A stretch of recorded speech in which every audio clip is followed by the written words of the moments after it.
G'day guys. Well, normally I'd start this with talking about my old mate, but this time I've got a bit of a young one here to talk about. Now I've got Anya from Meerkat Creative. Now, you wonder what that sort of is, and it does sound a little bit different, but we go back a little way because Anya, she does a lot of what you see in the four-wheel drive, caravan, camp trailer industry on film. And it's all about telling stories and getting those stories across. So I'd like to introduce you to Anya. How are you, Anya? I'm good, Jamie. How are you doing? Good. It's good to be here. You can't get better than sitting around a campfire. No, love a little bit of a campfire banter. I normally stay behind those cameras though. I know. And I thought, look, I thought this is just a perfect opportunity where we could share what you actually do from being in front of the camera. Now, it might make you feel a bit uncomfortable, does it? A little bit, yeah. I'm very good at talking off camera and telling you guys what to do, but when the red light goes on, it's sort of a little bit of a, oh my God, freeze moment. It does that. It puts me on the spot. Look, and I think that's where that creative of telling a story comes into it, because the person's got to be themselves. Is that right? Absolutely, and we work with a lot of products that support that sort of travel, tourism, outdoor industry. So when you say products, what sort of products? So I suppose, the industry I'd call myself a specialist in is that self-drive travel industry and all the companies that support that industry. Yeah, that's a name. That's a name. It is a name. It's actually, that's what it's called. And it tells the story of what that actually is. Yeah, well, it's basically, companies that produce products that support you being able to get out there and experience the great outdoors to the best of your ability. So, it might be companies that produce caravans, and so that allows you to go and experience our beautiful country in the comfort of a mini home, your mini home on wheels that's got all of your facilities. It's got your fridges for your cold beers up when you're traveling through Gibb River Road, as well as showers, toilets, whatnot. But it could be as simple as companies that produce things like lights, four-wheel drive off-road lighting that allows you to not hit that kangaroo when you're driving through an outback road, or things like roof racks that allow you to carry extra stuff on top of your four-wheel drive suspension. Electrical companies that make 12-volt power. Something that a lot of people appreciate on the road, early morning wake up, is a nice cup of coffee. Well, how good is it if you've got, an extra battery installed in your car and you can actually run a coffee machine through an inverter? There is some priorities. Off the back. There Absolutely. is priorities. Me spending a lot of time in Melbourne, I've got my coffee standards and it can't come. We can add the coffee snob part there. That's how it goes. I'll forgive it. I'll forgive it. But look, but how good is it? Imagine, you're in Dargo or somewhere just next to Dargo on top of a mountain. The Razorback track, I think you did it just a couple of weeks ago, you were saying. But, there's a camping spot just not far from that plateau space. Imagine you wake up there, it's early morning, it's sort of fresh. And on goes the coffee machine and you hear that noise and the steam and I can picture it right now. I can see it. It's amazing. But that's the kind of imagery that you want to create to actually promote someone who is producing, products like inverters and batteries and 12-volt power, because it actually allows you to go out and camp in the bush, experience, all of these great destinations that don't necessarily have hotels on top of the mountain, but still have the comforts that you're used to. So, still have your morning coffee, electric blankets. I'm a big fan of having an electric blanket off the back of my inverter in the car when I camp, especially in Victoria. So things like that make it easier for you, that make it nicer. But I think it's nice too when you can actually promote somebody's product, but you're promoting it in its real use and in its real place of use, So that goes a long way for anybody that wants to get something shown and told. That's right. And for me, it's never really about, pointing at the product and telling you that's what it is, because you can see what it is. But it's really about showcasing what that product does and how it can improve the customer's life for the better. How can it make the experience better? You know, I find that really, really interesting. You know, like you've worked for some big companies, big brands, big names in the media industry, and you've now got this business that's just blazing along. But tell me, how did you get it to being in the four-wheel drive camping industry? Yeah, look, I think camping and four-wheel driving and just adventuring in general is something that's always been in my blood. Yep. I used to love going camping as a kid. I used to love, all the nature bushwalks, and I think moving to Australia as a teenager as well sort of solidified that love for adventure and outdoors, because I had the experience of what Russia was like for camping and outdoors, and generally it'd be like camping by a river or a lake, doing some fishing. I grew up in the Ural Mountains, so we'd sometimes go up and go for a little hike in the forest, do that sort of stuff. But then when I moved to Australia, that whole perception of camping changed completely, because here it was beach camping and four-wheel driving, and oh my God, like if you got up to the top of a mountain, the absolutely amazing vast distance that you can see in front of you is stunning. It's beautiful, and I think I've always had a little bit of an eye for things that are visually beautiful, but from a natural perspective, if that makes sense. So I think there was that, and when I grew up and I sort of started to think, okay, well, what is it that I actually want to do with my life? It was actually my desire to share this with other people. Actually, my grandmother brought me into the media industry, and she was a journalist herself. She used to do quite a bit of filming, and that goes back to Soviet Russia. So the stories back there would have been quite different. But from when I was a little kid, I was always sort of running around film sets and watching that whole thing unfold, and how they were creating and putting, sometimes it was documentary style stories, sometimes it was more TV show style content, but it was always about focusing on that story and having those, early childhood experiences, and just also, her telling me a lot of what's going on behind the scenes made me fall in love with that art of storytelling. And so, for me, when there was time to decide what I wanted to do, it was very much like, well, I just want to tell people's stories. I want to be able to share what they have to say to the world, and do it through the means of something that to me is very close to heart, which is video. And we all say a picture tells 1,000 words. Well, I say to people, there's 25 pictures in every second of video. So how many words would that be?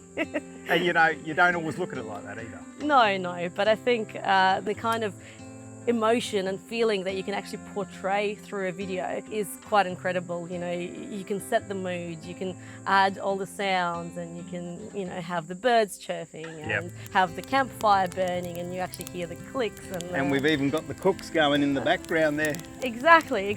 So for me, first and foremost, at the very start of my career, it's always been about telling people stories and telling them in a way that are interesting and engaging for people to watch. And I think that's where I sort of can really relate, because my idea of what I want to share with everybody in my own stuff is telling the bush men and women's stories, because you can't go and see an old bushie and get a story out of him, because it's just their normal way of life. They don't know how to do it. So by telling their story, it's a powerful thing. And when you can teach people, like you do, you teach them how to tell the story, or you show them how to tell their story.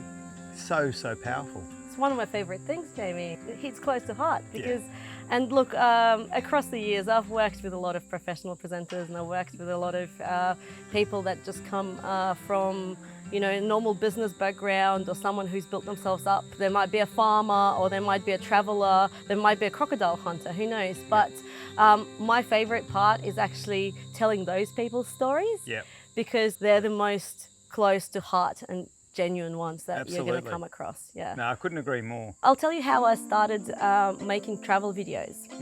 I started making them for my grandmother. Oh, wow. So when we moved to Australia, it was my mother and I, and she got married to an Australian bloke.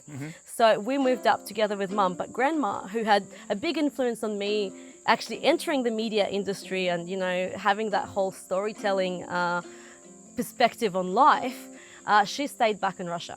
Yeah. And once I got here and I realized how beautiful this country was, I really wanted to share it with her and show her. So I got a job when I was 14. So I'd been in the country for about 6 months and then got a job at Hungry Jack's. Yeah. Didn't spend a cent of my money on anything until I had enough to buy a camera. Wow. So Wow. that was my first ever purchase from my work. I bought a camera. Can you remember what camera it was? Yeah, it was a JVC. I can't remember the model number, but it was one of those DV tape cameras. Oh, It was yeah, right. definitely like a JVC little camcorder. Yeah, yeah. And so what I would do is every time, luckily, you know, my stepfather and mum, everyone in my family has always been into camping and doing little road trips and whatnot.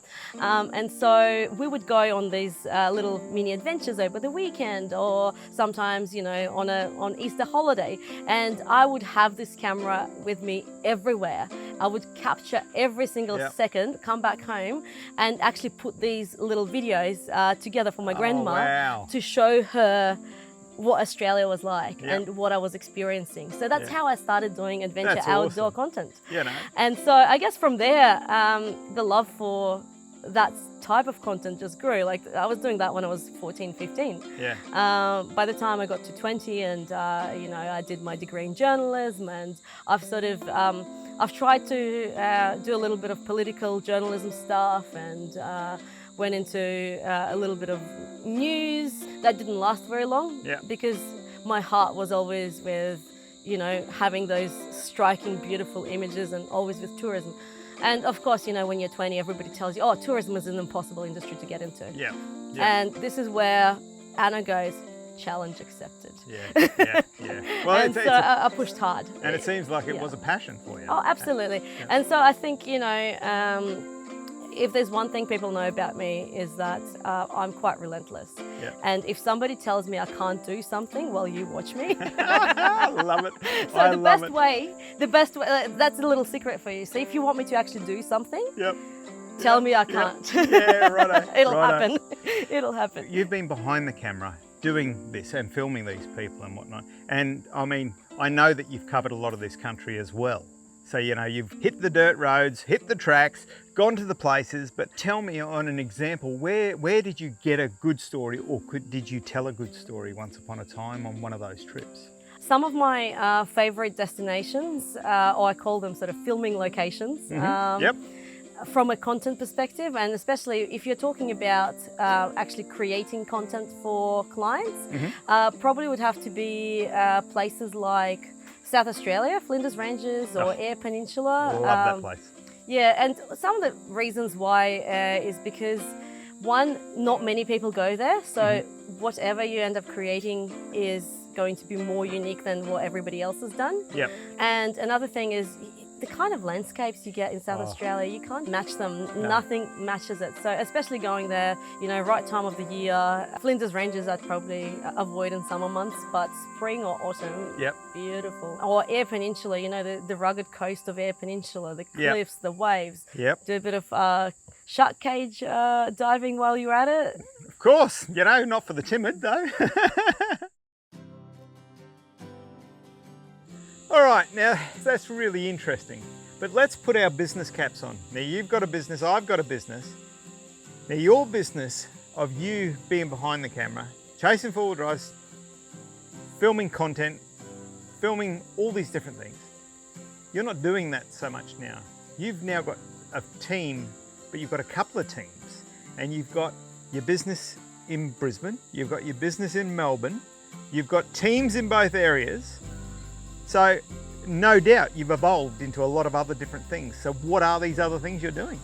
Well, I think, Jamie, a journey is a journey, whatever spin you put on it. And in my case, the business journey is something that keeps on evolving every day with the people that we end up working with. And so, yes, the initial stage of me chasing after vehicles, going up a mountain and capturing that content, that was literally my business when I started. But then what started to happen is the clients would be happy with the content that we've created, and they'd say, oh, but can you do other things? Can you do photos? Can you chuck this up on our social media? We don't really have anyone. Or do you know how to write a story? So, you know, we want to share this video, but we also want to include it on our website in a blog form. Can you Right. write a story? And you know, me kind of coming from that journalistic background where we've been taught to do everything, I just kept on saying yes. I just kept on saying, of course we can take photos. Of course I can do social media posts. It's a no-brainer. Yeah. Oh yeah, I can write a story. Yep. And so it sort of all of a sudden became this thing where we're not just offering one service, but we're offering a suite of services that just complements whatever Yeah. else the client has going on. See, I've never kind of said that if a person had a social media manager, I never came to them and said, oh look, let's replace them, we'll do it for you. It all came back from trying to fill the gaps of what that particular client was missing. And most of the times they would have asked us for it in the first place. Yep. And I guess soon enough, once I started doing all of those things, I realized that there wasn't enough time in the day for me, Anna, to do all of those things. Yep. So I started reaching out to my contacts in the industry, which, you know, having worked in the industry for a number of years prior to starting my business, actually was easier than I thought. It was easier than I thought. And what ended up happening is that I ended up working with my friends, people that I loved working with in the industry that were really good at what they did. And it allowed me to sort of expand and grow the team. And so, you know, now we're up to the point where we've got 12 people working in the business permanently. And, you know, our list of freelancers is quite long as well. I'd probably say about 50, 60 people are on that list. Yeah. But it purely came out of trying to do more and better for the clients that were asking for it. You know, one of the latest things that we're doing that I never thought that I'd actually myself get into is developing customer relationship apps for businesses. Wow. And so what these apps allow our clients to do, so clients being you know, businesses in the adventure outdoor space, is have this extra touch points with their customers where, let's say someone's bought a caravan. When they bought that caravan, when they place an order, they don't get it the next day generally. So that goes into the build process. So they download an app, and on that app, they're able to get updates from the factory of where that caravan's at. So for example, you know, the chassis is built, and the factory is then able to take a quick photo, just upload it, allocate it to that job, bloop, on the person's phone comes up an update saying, hey, your chassis is ready, you know, ready for your next stage of the caravan build. That's awesome. Now, it's less invasive than, you know, having to call someone or sending a text message or an email. You know, an app is something that kind of happens in the background, right? We're so used to having apps. So it's no one really in your face, like ringing you, trying to tell you something or trying to take time out of your day. But it's just a notification, hey, you know, good news, such and such happened. Now, once that product is delivered, that app then becomes your instructions manual. So if they've forgotten how to turn their gas hot water heater on or how to operate their solar, they've done the handover, but they have this app to go to have those videos there as well. So at any point in time, they can just click on it and watch that again and again. And on top of that, through the app, you know, obviously the manufacturer can push things through, such as your caravan's due for a service, or hey, we've just released a new range of lithium batteries, your van's got an AGM battery, would you like to upgrade? But it's done in a very sophisticated way where it's not salesy or pushy, it's just, you know, it's just a notification. What a fantastic idea though, that is so good. If anyone would like to contact you, find out more about what your app does, what you guys do in general from marketing and videos and all that sort of stuff, how do they find out? Well, the best way is to obviously follow us on all the socials, because you'll get all the latest updates, latest, greatest on what we are actually doing, what we're planning to do. Also our website, that is linked to all of our socials, so meerkatcreative.com.au. On the website, I'm pretty sure it still has my mobile number on it, so... Well, you can get a direct, so don't worry about that. If you go on there, you should be able to just ring me or look, reach out via email. There's, you know, these forms and things you can fill out, or there's an email address listed, so there's a million ways. If you really want to talk to us, you'll be able to find out. That's awesome. Well, thank you for coming up, but this fire's burning down, the tucker's going over there, and I reckon it's nearly time to eat. What about you? Oh, absolutely, I'm a bit hungry. Sounds good. Well, how interesting was that? Now that was something different, I've got to say. I normally have an old mate that I'd talk to, but now I've got somebody with a lot of creativity on doing and telling us from behind the scenes on what we actually do when we're out there doing our social medias and also doing our videography and all that sort of stuff. So I hope you guys enjoyed it. Stay tuned for who I have here next.